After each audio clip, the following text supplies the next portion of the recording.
Hello guys, welcome to my YouTube channel. ಇವತ್ತು ನಿಮಗೆ ಹಬ್ಬದಲ್ಲಿ ಯಾವ ಥರ ಸಾಂಬಾರು ಮಾಡೋದು ಅಂತ ನಾನು ನಿಮಗೆ ಹೇಳ್ಕೊಡ್ತೀನಿ. ತುಂಬ ಈಸಿ ಇದೆ.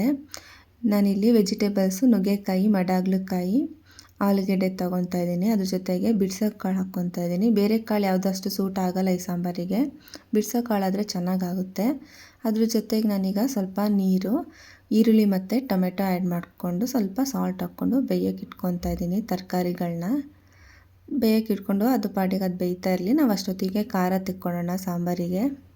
ಫಸ್ಟು ಒಂದು ಬಾಣಲಿ ಇಟ್ಕೊಂಡು ಅದಕ್ಕೆ ಸ್ವಲ್ಪ ಆಯಿಲ್ ಹಾಕಿ, ಈರುಳ್ಳಿ, ಜೀರಿಗೆ, ಚೂರು ಮೆಂತೆ, ಸಾಸಿವೆ, ಉದ್ದಿನಬೇಳೆ, ಕಡಲೆಬೇಳೆ, ಕರಿ ಲೀವ್ಸು, ಬೆಳ್ಳುಳ್ಳಿ ಇಷ್ಟನ್ನು ಫಸ್ಟು ಚೆನ್ನಾಗಿ ಫ್ರೈ ಮಾಡ್ಕೋಬೇಕಾಗುತ್ತೆ. ನೀವು ಎಷ್ಟು ಚೆನ್ನಾಗಿ ಫ್ರೈ ಮಾಡ್ತೀರೋ ಅಷ್ಟು ಚೆಂದ ಸಾಂಬಾರು ಟೇಸ್ಟ್ ಆಗುತ್ತೆ.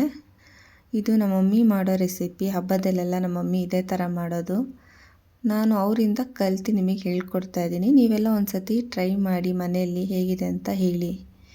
ಅದಕ್ಕೆ ನೆಕ್ಸ್ಟು ಹುರಿದಾದ್ಮೇಲೆ ಸ್ವಲ್ಪ ಟರ್ಮರಿಕ್ ಪೌಡರು, ಚಿಲ್ಲಿ ಪೌಡರು, ಧನಿಯಾ ಪೌಡರು, ತೆಂಗಿನ ತುರಿ ಆ್ಯಡ್ ಮಾಡಿಕೊಂಡು ಗ್ರೈಂಡ್ ಮಾಡ್ಕೊಬರೋಣ. ಅಷ್ಟೊತ್ತಿಗೆ ತರಕಾರಿ ಸ್ವಲ್ಪ ಬೆಂದಿರುತ್ತೆ. ಈ ಟೈಮಲ್ಲಿ ನಾನು ಬದನೆಕಾಯಿನ ಕಟ್ ಮಾಡಿ ಆ್ಯಡ್ ಮಾಡ್ಕೊತಾ ಇದ್ದೀನಿ. ನಾನು ಫಸ್ಟೇ ಯಾಕೆ ಹಾಕ್ಕೊಂಡಿಲ್ಲ ಅಂದರೆ ಬದನೆಕಾಯಿ ಫುಲ್ಲು ಸ್ಮ್ಯಾಶ್ ಆಗಿಬಿಡುತ್ತೆ. ಸೊ ಹಾಗಾಗಿ ಈ ಟೈಮಲ್ಲಿ ನೀವು ಬದನೆಕಾಯಿ ಹಾಕ್ಕೊಂಡ್ರೆ ಖಾರದ ಜೊತೆನೂ ಅರ್ಧ ಬೇಯುತ್ತೆ, ಅರ್ಧ ಈ ಟೈಮಲ್ಲೂ ಬೆಂದ್ಬಿಡುತ್ತೆ. ನೆಕ್ಸ್ಟು ತರಕಾರಿ ಬೆಂದಿದೆಯಾ ಅಂತ ನೋಡಿಕೊಂಡು ಖಾರ ಆ್ಯಡ್ ಮಾಡ್ಕೊತಾ ಇದ್ದೀನಿ. ಖಾರ ಆ್ಯಡ್ ಮಾಡಿಕೊಂಡು ನೀರು ಎಷ್ಟು ಬೇಕು ಹದ ನೋಡಿಕೊಂಡು ನೀರು ಕೂಡ ಆ್ಯಡ್ ಮಾಡಿಕೊಂಡು ಸಾಲ್ಟ್ ಎಲ್ಲ ಕರೆಕ್ಟ್ ಇದೆಯಾ ಅಂತ ನೋಡ್ಕೊತಾ ಇದ್ದೀನಿ. ನಂಗೆ ಸ್ವಲ್ಪ ಸಪ್ಪೆ ಅನಿಸ್ತು, ಸೊ ಹಾಗಾಗಿ ಸ್ವಲ್ಪ ಸಾಲ್ಟ್ ಹಾಕಿ ಖಾರನ ಚೆನ್ನಾಗಿ ಕುದಿಸ್ಕೊತಾ ಇದ್ದೀನಿ. ಚೆನ್ನಾಗಿ ಕುದಿಸ್ಬೇಕು, ಇಲ್ಲಾಂದರೆ ಚೆನ್ನಾಗಿ ಅನಿಸಲ್ಲ. ಈಗ ಚೆನ್ನಾಗಿ ಕುದೀತಾ ಇದೆ. ಕುದ್ದಾದ್ಮೇಲೆ ಆಫ್ ಮಾಡಿ ಒಗ್ಗರಣೆ ಕೊಟ್ಟರೆ ಹಬ್ಬದಲ್ಲಿ ಮಾಡುವಂಥ ಸಾಂಬಾರು ready. Thank you for watching. Like, share, comment, subscribe ಮಾಡಿ. Bye. See you tomorrow with new recipe.